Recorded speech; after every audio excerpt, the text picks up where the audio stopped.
देवा तुझ्याच साठी उघडून दार, वाट पाहून झाली पार.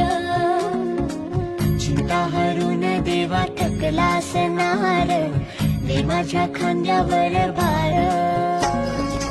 थोडा इथं टेकून जा, घास खाऊन माझ्या हातातला.